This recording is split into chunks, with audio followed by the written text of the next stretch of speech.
Hand skills हमारे day to day lives के लिए इम्पॉर्टेंट है।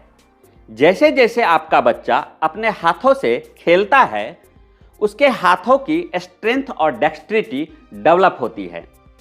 लेकिन poor body awareness, tone, strength and coordination के कारण कुछ बच्चों में ये स्किल्स डेवलप नहीं हो पाते। इसलिए हमें इन स्किल्स को डेवलप करने के लिए कुछ होम बेस्ड फन एक्टिविटीज के जरिए उनकी हेल्प करनी चाहिए। हेलो फ्रेंड्स, आज हम बच्चों के आर्म्स और हैंड स्ट्रेंथनिंग पे डिस्कस करेंगे और देखेंगे कि कैसे कुछ होम बेस्ड फन एक्टिविटीज उनके हैंड स्किल्स को डेवलप कर सकते हैं, जिससे वे अपने डे टू डे लाइफ को बेटर बना सकते हैं। हमारे बहुत सारे बच्चे अपने फाइन मोटर स्किल्स और day to day activities like dressing, feeding और प्लेइंग में स्ट्रगल करते हैं। यह physical issues like poor tone, hypermobility, difficulties in shoulder stability और वीकनेस इन द आर्म्स और हैंड्स के कारण हो सकता है। बच्चों की फिजिकल लिमिटेशंस के बावजूद स्ट्रेंथ और स्टेबिलिटी को हमेशा इंप्रूव किया जा सकता है और अपर लिम्ब स्ट्रेंथनिंग पर काम करने से फाइन मोटर स्किल्स और डेली लिविंग एक्टिविटीज पर बहुत प्रभाव पड़ सकता है। कुछ बच्चों में, खासकर ऑटिज्म और ADHD के बच्चों में, पुअर बॉडी अवेयरनेस की वजह से मोटर प्लानिंग पुअर होती है, जिससे उनकी हैंड स्किल्स भी पुअर हो जाती है। फिजिकल एक्टिविटीज जो बच्चे की आर्म्स और हैंड की स्ट्रेंथनिंग करती है, वो बच्चे की बॉडी अवेयरनेस भी डेवलप करने में हेल्प करती है, जिससे उनकी मोटर प्लानिंग अच्छी हो जाती है। Let's a look some ideas and examples of how to strengthen our children's shoulders, arms, hands and fingers.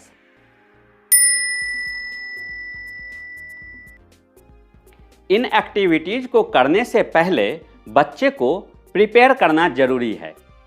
आपको देखना चाहिए कि बच्चे के अपर लिम्स में कोई टाइटनेस तो नहीं है, उनकी टोन तो नहीं बढ़ी हुई है।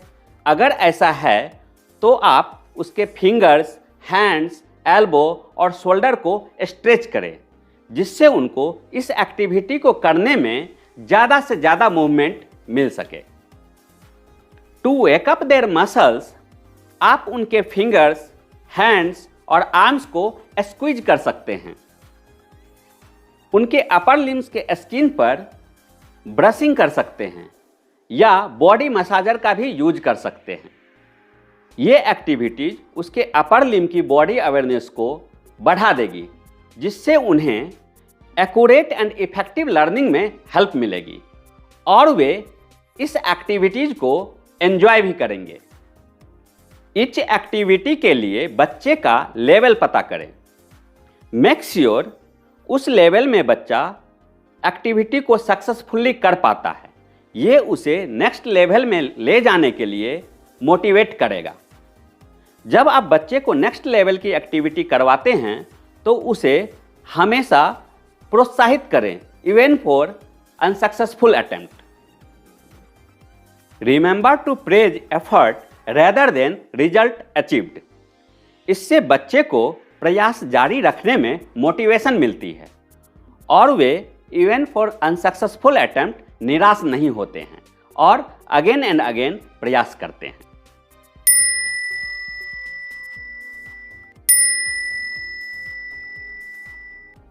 बच्चे को उसके आर्म्स एंड हैंड्स से अपने बॉडी वेट को आगे की ओर पुश करवाना उसके शोल्डर और एल्बो स्टेबिलिटी के लिए बहुत ही अच्छी एक्टिविटी है। उसके शोल्डर और एल्बो स्टेबिलिटी के साथ साथ इस एक्टिविटी से बच्चे की हैंड की आर्च डेवलपमेंट भी होती है, जो किसी टफ मूवमेंट के लिए बहुत ही ज़रूरी है। ये एक्टिविटी स्पेशली बच्चे को जब उसकी टोन बढ़ी हुई रहती है उसमें करवानी चाहिए। इस एक्टिविटी में वेज या रोल्स का यूज किया जाता है, लेकिन घर में करने के लिए हम पिलो का यूज कर सकते हैं।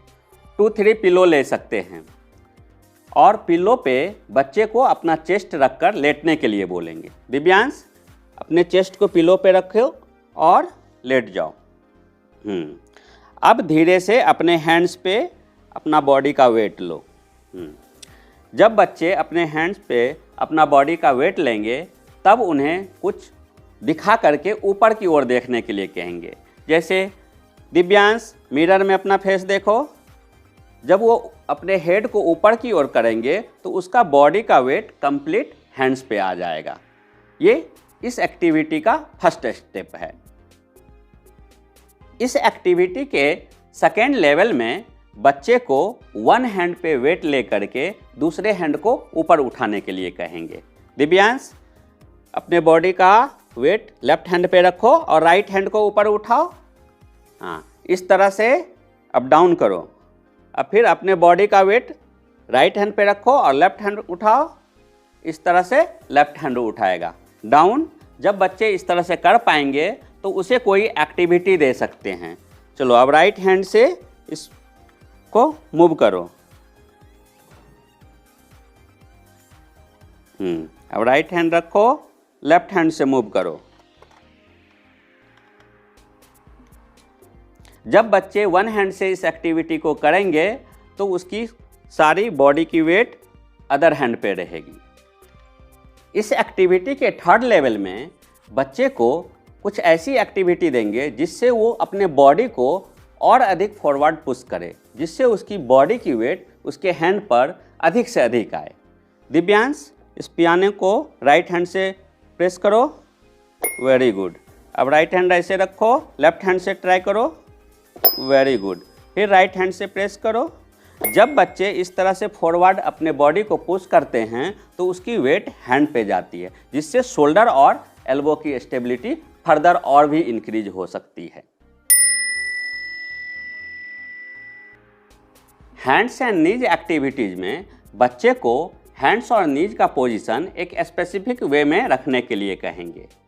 इसके लिए बच्चे को अपने हील्स पे बैठने के लिए कहेंगे और अपने हैंड से बॉडी का पोजीशन मेंटेन करना है। दिव्यांश, अपने नीज को फोल्ड करो और हील्स को बैक करो और हील्स पे बैठो और अपने हैंड से बॉडी को बैलेंस करो। इस एक्टिविटी में बच्चे का बॉडी वेट उसके शोल्डर, एल्बो और रिस्ट पे पड़ेगा। इस एक्टिविटी के सेकेंड लेवल में बच्चे को अपने हैंड्स पे वेट लेकर के फॉरवर्ड मूव करने के लिए बोलेंगे। दिव्यांश, हाथ को आगे बढ़ाओ और आगे की ओर आओ और देखेंगे कि बच्चे का रिस्ट शोल्डर के जस्ट नीचे हो और नीज हिप के जस्ट नीचे हो। इस तरह से उसके बॉडी की कंप्लीट वेट उसके हैंड्स और नी पे आएगी। और इसको फर्दर इंटरेस्टिंग बनाने के लिए बच्चे को बोलेंगे कि कुछ दिखाएंगे और बोलेंगे क्या है, जिससे वो सर उठाएगा और उसकी बॉडी की टोन अच्छे से मेंटेन होगी। Divyansh, what is this? Zebra. What is this? Panda. What is this? Bear. Very good. इस तरह से एक्टिविटी इंटरेस्टिंग हो जाती है। जब बच्चे इस क्वाड्रुपोड पोजीशन में स्टेबल हो जाएं तो इस एक्टिविटी का थर्ड लेवल पे ले जा सकते हैं। इसके लिए बच्चे को वन हैंड उठा करके कुछ एक्टिविटी करने के लिए बोलेंगे। दिव्यांश, राइट हैंड से इसको मूव करो। Very good. चलो, राइट हैंड रखो, लेफ्ट हैंड से पियानो के बटन को प्रेस करो। Very good. राइट हैंड से बुक के पेज को ओपन करो। इस तरह से बच्चे को थर्ड लेवल की एक्टिविटीज में इन्वॉल्व कर सकते हैं। Okay. Hands and knees Superman activity में बच्चे को अपना वन हैंड उसकी शोल्डर लेवल तक लाने के लिए बोलेंगे। दिव्यांश, अपने हैंड को इस लेवल पे रखो और जब बच्चे अपने हैंड को ऊपर उठाकर बॉडी स्टेबल करने लगेंगे तो नेक्स्ट लेवल के लिए हम किसी पिलो को उसके बैक पे दे देंगे और उसे बैलेंस करने के लिए देंगे। और जब ये बैलेंस कर लेगा तब फिर नेक्स्ट लेवल की तरफ बढ़ेंगे। डाउन करो। इस एक्टिविटी के नेक्स्ट लेवल में बच्चे को अपने एक लेग को बिहाइंड उठाने के लिए बोलेंगे। दिव्यांश, अपने लेफ्ट लेग को उठाओ। हाँ, और इस पोजीशन में कम से कम 20 सेकेंड मेंटेन करने के लिए कहेंगे और देखना है कि बच्चे ये कर सकते हैं कि नहीं। इस एक्टिविटी के थर्ड लेवल में बच्चे को वन हैंड को फॉरवर्ड की ओर उठाने के लिए बोलेंगे और अपोजिट लेग को बैकवर्ड की तरफ उठाने के लिए बोलेंगे। दिव्यांश, अपने राइट हैंड को आगे की ओर शोल्डर लेवल तक उठाओ।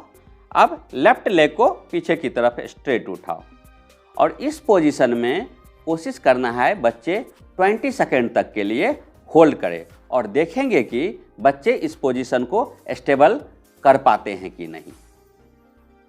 नेक्स्ट लेवल के लिए बच्चे को सेम प्रोसेस अदर साइड से करने के लिए बोलेंगे। दिव्यांश, राइट हैंड को नीचे रखो, लेग को भी नीचे रखो। अब लेफ्ट हैंड को आगे की ओर उठाओ और राइट लेग को भी पीछे की ओर उठाओ और सेम पोजीशन में अगेन 20 सेकेंड के रखने के लिए बोलेंगे और देखेंगे कि बच्चे स्टेबल कर पाते हैं कि नहीं। जब बच्चे इस पोजीशन में अपने बॉडी को 20 सेकेंड के लिए स्टेबल कर पाएँ तब उसे यही पोजीशन 1 मिनट तक स्टेबल करने के लिए बोलेंगे। सेम प्रोसेस बच्चे को अल्टरनेट अपोजिट साइड से रिपीट करने के लिए बोलना है। व्हीलबैरो वॉक बच्चे के लिए एक डिफ़िकल्ट टास्क हो सकता है क्योंकि इसे कराते समय हो सकता है कि बच्चे अपने टमी को या माउथ को फ्लोर पे रख दें। इसीलिए इस एक्टिविटी को कराने से पहले बच्चे के लेवल को अच्छी तरह चेक कर ले। व्हीलबैरो वॉक एक्टिविटी के लिए बच्चे को पहले फॉरवर्ड टर्न हो करके क्रॉलिंग पोजीशन में आने के लिए बोलेंगे। दिव्यांश, टर्न। अब उसके हिप को होल्ड करके लोअर लेग को अपने बॉडी का सपोर्ट देना है।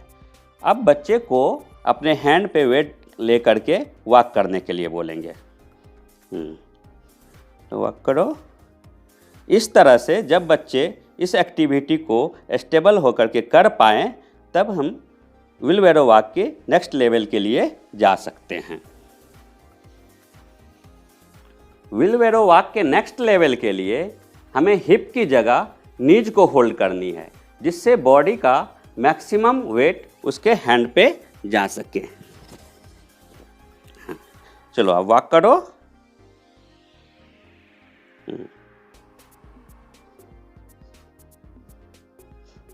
इस तरह से बच्चे को इसमें ज़्यादा स्टेबिलिटी की जरूरी पड़ेगी। व्हीलबैरो वॉक के थर्ड लेवल के लिए हमें एंकल को होल्ड करके सपोर्ट देनी चाहिए और बच्चे को अपने बॉडी कंप्लीट बॉडी का सपोर्ट हैंड पे लेकर के वॉक करने के लिए बोलना है। टर्न। इसमें बच्चे को कंप्लीट स्टेबिलिटी की ज़रूरत पड़ेगी और ये शोल्डर, एल्बो और हैंड की स्टेबिलिटी के लिए सबसे इम्पॉर्टेंट एक्टिविटी है। इस एक्टिविटी को और भी हार्ड बनाने के लिए बच्चे को वन हैंड पे वेट बियर करवा सकते हैं और इसके लिए बच्चे अपने वन हैंड पे स्टेबल होकर के कुछ एक्टिविटी परफॉर्म कर सकते हैं जैसे stacking ring. In the next level of wheelbarrow walk हम बच्चे को ऑब्स्टेकल कोर्स करा सकते हैं जिसमें बच्चे को और भी ज़्यादा शोल्डर स्टेबिलिटी और एल्बो स्टेबिलिटी की ज़रूरत पड़ेगी जिससे उसकी स्ट्रेंथनिंग होगी। क्लाइंबिंग एंड हैंगिंग एक्टिविटीज़ बच्चे के अपर लिम्ब स्ट्रेंथनिंग के लिए बहुत ही इम्पॉर्टेंट है। जब बच्चे किसी भी चीज़ पर क्लाइंब करते हैं तो उसे अपने शोल्डर, एल्बो और हैंड की स्टेबिलिटी की ज़रूरत पड़ती है और यह एक्टिविटी कराते समय पेरेंट्स की सुपरविज़न की ज़रूरत हो सकती है। इस एक्टिविटी के फर्स्ट लेवल के लिए हम घर के किसी फर्नीचर का इस्तेमाल कर सकते हैं। बच्चे को अपने सुपरविज़न में इस फर्नीचर पर क्लाइंब करने के लिए बोल सकते हैं। जैसे कि ये चेयर को एक तरफ से होल्ड करना है और दूसरी तरफ से बच्चे को अपने हैंड एंड शोल्डर को स्टेबल करके क्लाइंब करने के लिए बोलना है। जब बच्चे इस पर क्लाइंब करेंगे तो उसकी शोल्डर, एल्बो और हैंड की सपोर्ट बहुत ज़रूरी होगी, जिससे उसकी स्ट्रेंथनिंग होगी। Get down. Second level of climbing activity में हम बच्चे को लैडर क्लाइंबिंग दे सकते हैं। लैडर क्लाइंबिंग करवाते समय इनिशियली लैडर को सपोर्ट देना चाहिए, जिससे बच्चे को स्टेबिलिटी मिलेगी और इजीली क्लाइंब कर सकता है। उसके नेक्स्ट लेवल में हम लैडर को सपोर्ट नहीं देंगे, लैडर हैंग करता रहेगा और बच्चा उस पर क्लाइंब करेंगे, जो कि टफ एक्टिविटी है, बट बच्चे को अपर लिम्ब की स्टेबिलिटी देती रहेगी। इस एक्टिविटी के थर्ड लेवल में, जो कि टफेस्ट लेवल है, हैंगिंग एक्टिविटी है, जिसमें बच्चे मंकी क्लाइंबिंग कर सकते हैं, मंकी हैंगिंग कर सकते हैं। इसमें बच्चे को अपने शोल्डर, एल्बो और हैंड की फुल स्टेबिलिटी की ज़रूरत पड़ेगी और बच्चे इसको एंजॉय करेंगे। बोथ हेड स्टैंड और hand stand are important but challenging activity for kids upper limb strength. ये बच्चे के whole upper limb, shoulder, arm, elbow, hand and finger strengthening के लिए बहुत ही इम्पॉर्टेंट है। लेकिन ये एक्टिविटी पेरेंट्स के सुपरविजन में ही करनी चाहिए और पेरेंट्स को भी बच्चे को यह एक्टिविटी कराने से पहले उसकी लेवल चेक कर लेनी चाहिए। यह एक्टिविटी बच्चे को step by step level check करते हुए करानी चाहिए और बच्चे को यह एक्टिविटी कराते समय बहुत केयरफुल रहनी चाहिए और उसे यह भी देखना चाहिए कि किस लेवल पे वो कर सकता है। जब उस लेवल पे स्टेबिलिटी मिल जाए तब नेक्स्ट लेवल पे बढ़नी चाहिए।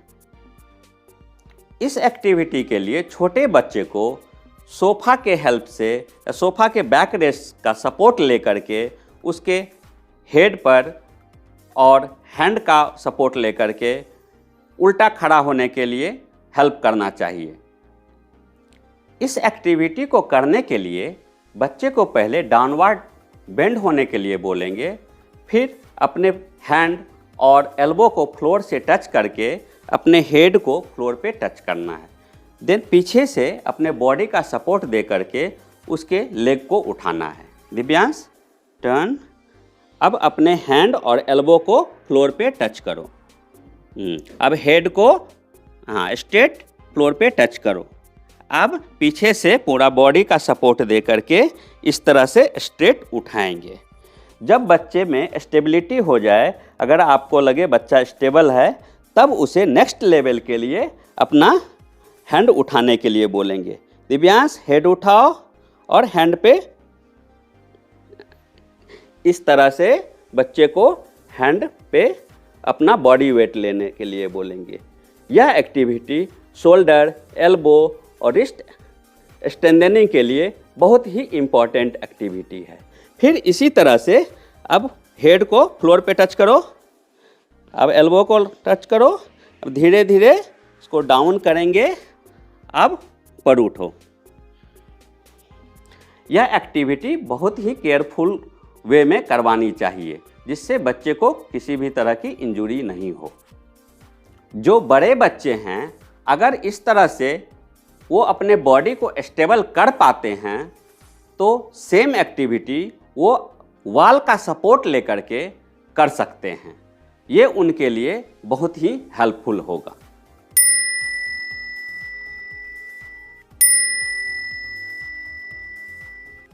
For hand strengthening play dough का यूज किया जा सकता है। प्ले डो से खेलना बच्चे को बहुत पसंद होता है। प्ले डो को हाथ में लेकर उसे नीडिंग, पुलिंग अपार्ट, स्क्वैशिंग और डिफरेंट शेप में उसे बनाने में बच्चे को बहुत मज़ा आएगा और इससे बच्चे की हैंड स्ट्रेंथनिंग होगी। इस एक्टिविटी के नेक्स्ट लेवल में हम प्ले डो का यूज फिंगर स्ट्रेंथनिंग के लिए कर सकते हैं। बच्चे को प्ले डो से डिफरेंट शेप बनाने के लिए बोलेंगे, जिसमें वे फिंगर का इस्तेमाल करेंगे, इससे फिंगर स्ट्रेंथनिंग होगी। इसके अलावा हम प्ले डो में कुछ हाइड कर देंगे और उसे फिंगर से ओपन करके ढूंढने के लिए बोलेंगे। इस तरह से कुछ हाइड कर दिए।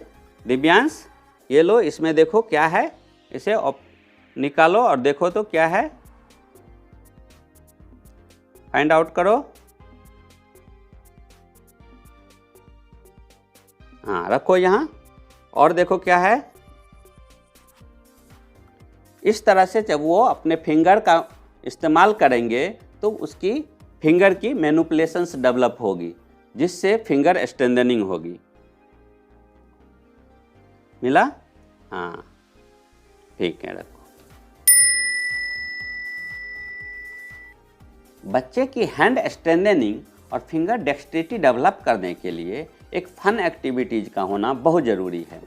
इसके लिए हम एक सिंपल एक्टिविटीज़, एक हार्ड कार्डबोर्ड पेपर लेंगे, उस पर फेस ड्रॉ कर देंगे और फेस पर जो हेयर वाली जगह है उस पर बच्चे को पुश पिन से हेयर बनाने के लिए कहेंगे। एक फेस ड्रॉ किया हुआ है और इससे पुश पिन से प्रिक करके हेयर बनाने के लिए कहेंगे। ये बच्चे के लिए एक फन एक्टिविटी हो सकता है। दिव्यांश, इसको केयरफुली पुश पिन से को प्रिक करो और हेयर ड्रॉ करो।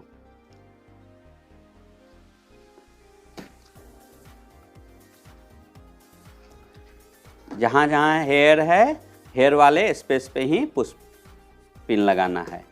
ये बच्चे के लिए एक फन एक्टिविटीज होगा जिसे वो करना बहुत पसंद करेंगे और इससे हैंड स्ट्रेंथनिंग के साथ साथ फिंगर डेक्स्ट्रिटी भी डेवलप होगी।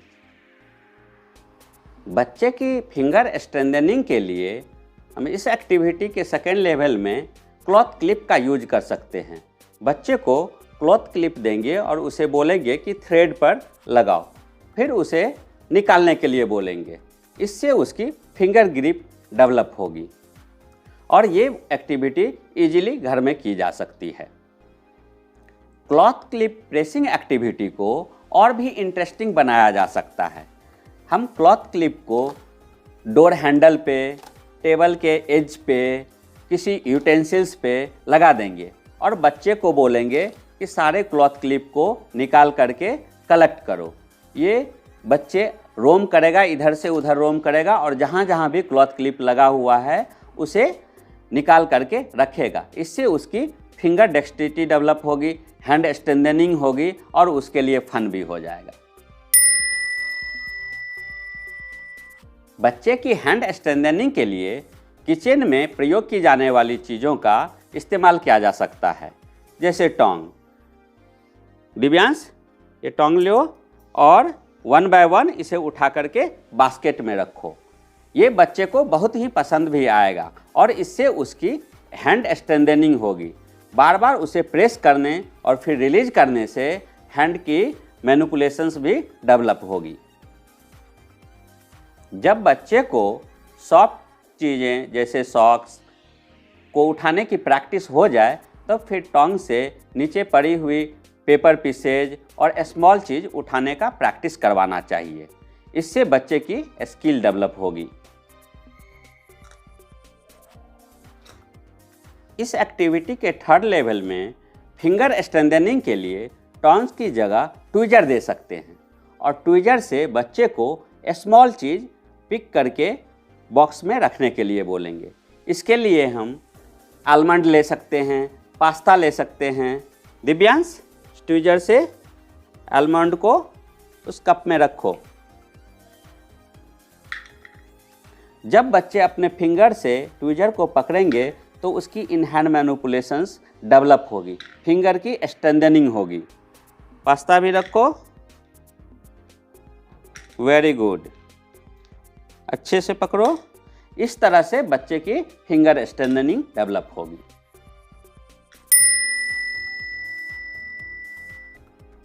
फिंगर स्ट्रेंथनिंग के लिए नट एंड बोल्ट एक्टिविटीज बहुत ही इंटरेस्टिंग एक्टिविटी है। हम nut and bolt with washer collect करेंगे और बच्चे को देंगे। इसके लिए कार्डबोर्ड पेपर का डिफरेंट शेप बना देंगे और उसे किसी नेल से होल करके नट और बोल्ट से ज्वाइंट करने के लिए बोलेंगे।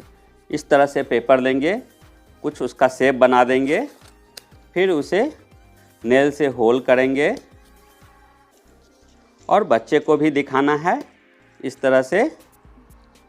फिर नट को निकाल के उस होल में डाल के इस तरह से फिर लगाने के लिए बोलेंगे। इससे बच्चे की फिंगर डेक्स्ट्रिटी अच्छी तरीके से डेवलप होगी। और जब बच्चे किसी पार्टिकुलर शेप जैसे किसी डायनासोर बनाएंगे और उसके लेग को, टेल को नट एंड बोल्ट से अटैच करेंगे तो वो एक्टिविटी उसके लिए फन एक्टिविटी हो जाएगा और वो इस एक्टिविटी में एक्टिवली पार्टिसिपेट करेगा, जो उसके फिंगर डेक्स्ट्रिटी के साथ साथ स्ट्रेंथनिंग भी करेगा। पेपर क्रम्पलिंग एक्टिविटी में बच्चे को कोई रफ पेपर या न्यूज़पेपर दे सकते हैं जिसे वो टीयर करके अपने दोनों हैंड का यूज करके स्मॉल बॉल बना सकता है। दिव्यांश, इसको टीयर करो और अपने दोनों हैंड के फिंगर का यूज करके स्मॉल बॉल बनाओ। क्रम्प करो, वेरी गुड। और छोटा बॉल बनाओ, प्रेस करो। इस तरह से जितना वो फोर्स लगाएगा उतना छोटा बॉल बनेगा, जिससे उसके फिंगर की स्ट्रेंथनिंग होगी। इस एक्टिविटी के नेक्स्ट लेवल में बच्चे को वन हैंड से पेपर टीयर करने के लिए बोलेंगे और वन हैंड के फिंगर को मैनिपुलेट करके टॉर्न पेपर से स्मॉल बॉल बनाने के लिए बोलेंगे। इससे बच्चे की इंट्रिंसिक मसल्स की स्ट्रेंथनिंग होगी। दिव्यांश, राइट हैंड से पेपर टीयर करो और राइट हैंड के फिंगर से ही बॉल बनाओ। प्रेस करो, वेरी गुड। हाँ, और प्रेस करो, स्मॉल बॉल बनाओ। इस तरह से फिंगर को मैनिपुलेट करके स्मॉल बॉल बनाने के लिए बोलेंगे। हैंड स्ट्रेंथनिंग के लिए सीजर का यूज करना बहुत ही अच्छा एक्टिविटी हो सकता है। सीजर का यूज बच्चे के लिए डेंजरस भी हो सकता है, इसीलिए यह एक्टिविटी हमेशा अपने सुपरविजन में करवाएं। इस एक्टिविटी के फर्स्ट लेवल में बच्चे को प्ले डो को स्नेक शेप में स्ट्रेच करके और उसे सीजर से कट करने के लिए दे सकते हैं। दिव्यांश, सीजर लो, अपने हैंड में पकड़ो। अब इसको कट करो, स्मॉल पीसेज में कट करो।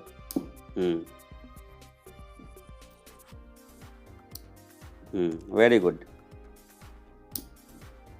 इस तरह से बच्चे को यह एक्टिविटी अपने सामने में करवाना चाहिए।